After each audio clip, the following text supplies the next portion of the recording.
Hi all, it's me Bhavya. Today we are going to learn computer science of grade 6, lesson number 1, computer languages. What's a computer? A computer is a machine which performs programs faster than us. Why do we use it? Because it performs programs faster than us, and it also takes less time to do a program or a work. So in this lesson, we are going to be learning categories of computers, computer languages, generation of computer languages, and translator programs. So let's go to the learning outcome and go into the lesson. Learning outcome. Students will be able to classify the computers into different categories, describe a computer language, explain the importance of 4GLS, differentiate between different computer languages, explain the evolution of computer languages, explain the working of translators. So these are the learning outcomes. Now let's go to the lesson. You carry different types of bag to different places depending on your requirement. For example, when you go to your school, you will carry a school bag in which you keep your books, notebooks and other necessary items. When you go to some sports activity, you carry your sports equipment in your sports bag. Likewise, if you have an option to select a computer and that suits your needs.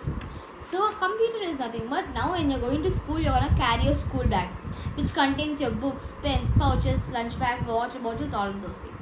If you're going to a gym activity or if you're going to office, you take the necessary items, right? Like that. Likewise, you have the option to select a computer that suits your needs. Like now we are taking different bags for different things. Like that, you have to take a computer that suits your needs. Now I want a computer which is high programming and gaming. I want a computer in which I can perform better grades and better programs. I want better screen quality. All those you have to choose a laptop that suits your needs. Don't think, oh my friend described I should take. No. If even though your best friend or your parents also describe, see if it suits your needs. If it suits your needs, you buy. Or else buy another one. Don't go compromised on what they say. Buy what you want that suits your needs. Let's see the categories of computers. Computers can be classified into a few types. Let's see the first type, microcomputers. These computers are small in size and costless. Microcomputers are nothing but like the PCs, desktops, all we use nowadays, right? Those laptops. Though they are microcomputers. They are usually designed for personal use and therefore they are also known as personal computers or PCs. Example, IMP PC. They are mainly used in homes, schools, office, shops, banks, etc. So these microcomputers are nothing but their computers are very small and compact in size, and also they cost very less compared to all the types of computers we're gonna see ahead. So they are small in size, cost less, and they're usually designed for our personal uses. They are used in homes, like in home for working, schools for a few work, shops, banks, all those to store information. Following are the various microcomputers. Now let's see the microcomputers variations. First one, desk computers. These computers are designed to fit comfortably on the top of the desks. Desktop computers typically come with a monitor, CPU, keyboard and a mouse which are connected to each other to work like a single unit. So desktop computer is nothing but it's a computers are designed for like this design is fit for comfortably on top of desks. Laptops can be kept wherever you want, but the desktop is for a suitable and comfortable sitting on the desk. It comes with CPU, monitor, keyboard and mouse. When they connect all together, it functions as single unit and it can be used as a computer. Next one, laptops. They are small in size and can be placed on the lap. They are battery operated and portable. You can perform all types of tasks on it as you do on a desktop. But laptops are more expensive than desktop computers. Laptops are mainly used by people who travel a lot. You can fold down the screen of the laptop when you're not in use. Laptops have a screen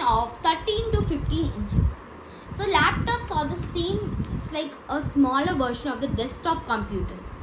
It's preferred for traveling people, like a business people. They travel a lot, like they go from one state to one city to one country, like that.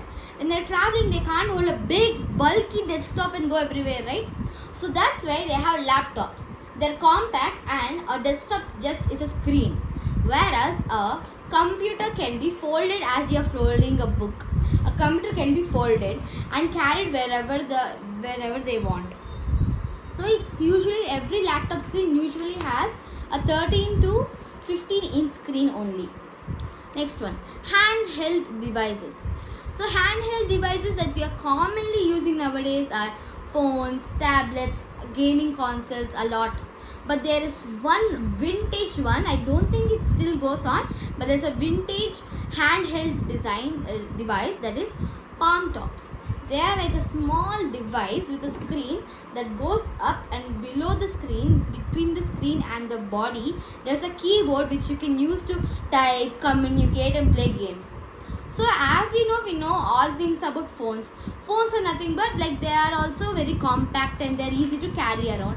Tablets are also the similar and smaller and lighter than laptops, but bigger than smartphones. Instead of keyboard, mouse and everything, they use touch sensors. Smartphones also, they are smaller than tablets, more compact. They, instead of using all the keyboard mouses, they use touch screen like the tablets. But the palm top is very special. A palm top is a small device that can fit in your palm of your hand. It has a small screen and compressed keyboard. These usually come with a pen that serves as an input device. So as I said, it's a small device. It looks like a tablet, but the screen can go up. It fits in our palm, and when the screen can go up, and below the screen there's a compressed keyboard. Like it's nothing but in our desktops they give a keyboard, right? Like that, there's a button keyboard that you can actually don't need, there's no touch, only you can type it. It's like a smaller version of a computer, as I think. Gaming consoles are very famous nowadays. In summer holidays and all, we are playing games and enjoying.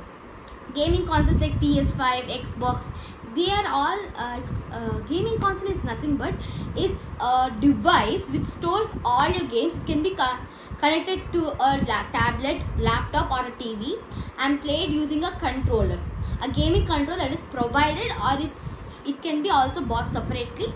It is also provided in the gaming consoles that you're buying nowadays. A few examples are, it has joystick and buttons and speakers. So a few examples are PS5 and Xbox. These both are the major famous gaming consoles that are going sold nowadays. Embedded systems. An embedded system is one of that has a computer hardware with software embedded or implanted into larger devices. It comprises all essential computer components like CPU, RAM, ROM, inputs and output medium. It is designed to perform a specific task in various devices. For example, TV sets, vehicles, telephones, digital cameras, washing machines, microwaves, printers, dishwashers and medical equipment. Embedded systems are also known as microcontrollers. Let's understand the concept of embedded computers with the help of the example given in the next page. So embedded system is nothing but, don't need to get so confused. I'll tell you one line. They are controllers of a device. Like we are using a microwave. If you want to open the microwave, you will keep your food, or if you want to cook something, okay, for example, you want to make a pizza. You got there's a step, right? Like you took the pizza base, topped off with ketchup, all the ingredients you want, cheese and everything, put it on a plate and kept it in the oven. But does it actually just set the timer by itself? No. After closing, there will be a set of instructions that we have to give, so that we are giving the input so that the pizza comes as the output for us. So I want the temperature, like for nowadays and all, there's a specific button as pizza. Like there are a lot of options as well as on it cooks and sends me the output. Like that, these embedded systems are microcontrollers of the things, whatever we are giving, it gives us an output. It's like an input and output medium. Next, mini computers. This is the second category, don't forget. These computers are bigger in size than microcomputers. They have a higher processing speed and are costlier than microcomputers. These computers are capable of supporting about 4 to 200 users simultaneously. They are also used in banks, universities, and other big organizations. Example: HP 3000 series, HP 2100 series, and IBM mid-range computers. These are the examples of mini computers. Mini computers are nothing but we saw microcomputers are compact and everything, right? Mini computers are larger in size and can take more information. You read, right? From 4 to 200 users, they don't need to take turns.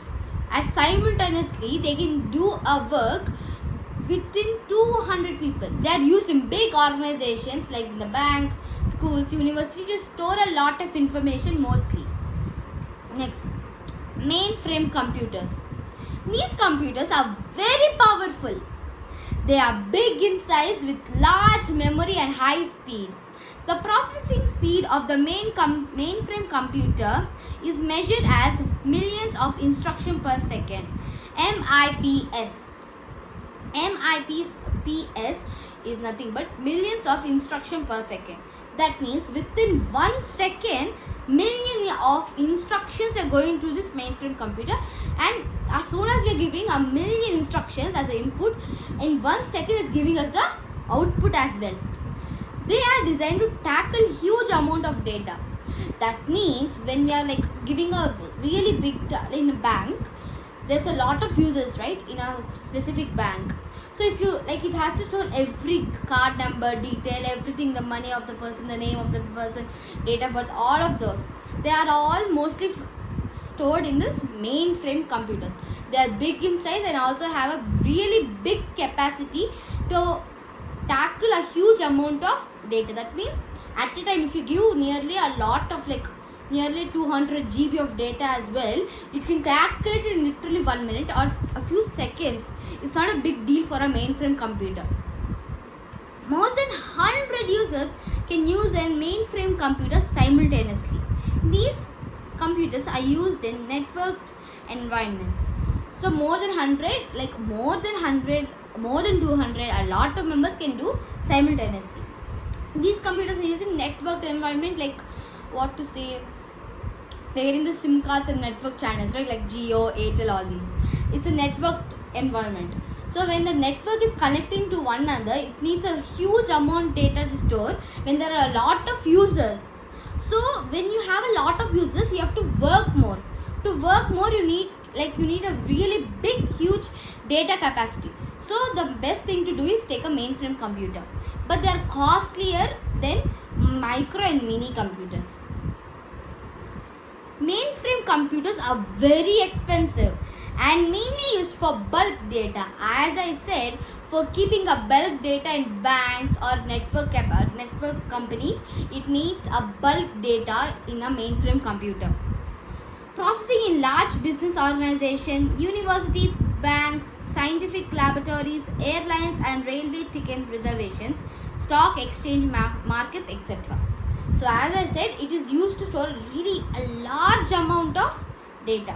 Examples are IBM Z series, PDP-10 and System Z10. So there's a fact file, let's see. Lady Ada Lovelace, a mathematician, is regarded as the first computer programmer. So Lady Ada Lovelace is the first computer programmer. As you saw, she was the first person to actually know a computer programming. Next, the term software was first used by John Wilder Turkey in 1957. Now whenever we open a laptop, they'll say install this software to get threads. But how did we get the term software? A person named John Wilder Turkey used the term software, which we are modernly using now, in 1957. Let us know. Fukuoka is the fastest supercomputer. The winning supercomputer is installed in the Weekend Center for computation science in Kobe, Japan. Fukuoka is the fastest supercomputer that is used now. Let's see about supercomputers. They are the most powerful computers with high processing speed. These computers are used for weather forecasting, space research, satellite control, etc. Other than all with a mainframe, micros, mini, super, these all, the biggest and the most powerful one is supercomputer. It is used for weather forecasting, means like it won't be like one day we'll take the weather. No, for a few years they will have a weather forecasting in a device. The performance of a supercomputer is commonly measured in floating point operation per second, flops, instead of MIPS. So, million instruction per second is really less compared to floating point operation per second. Examples: Fukuoka and Cray XC50 and a lot more computers. Now let's see computer language. There are the categories of computers that we learned. How many categories did we learn? Microcomputer, mini computer, mainframe computer and supercomputer are the categories that we have learned today. Now let's learn computer language. You communicate with each other in your daily life through a language. It is a medium to express your views, feelings in a similar manner. You communicate with a computer in a language that it understands.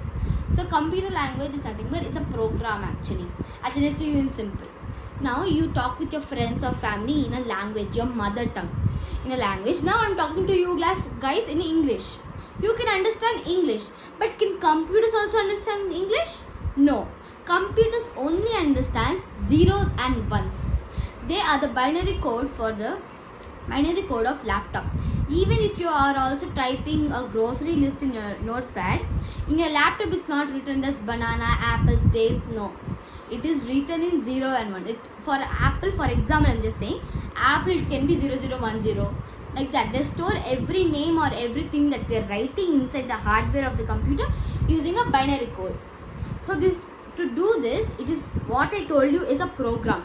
To learn and write all the program computer language is known as programming. So let's see the generations of computer languages. We have 5 generations.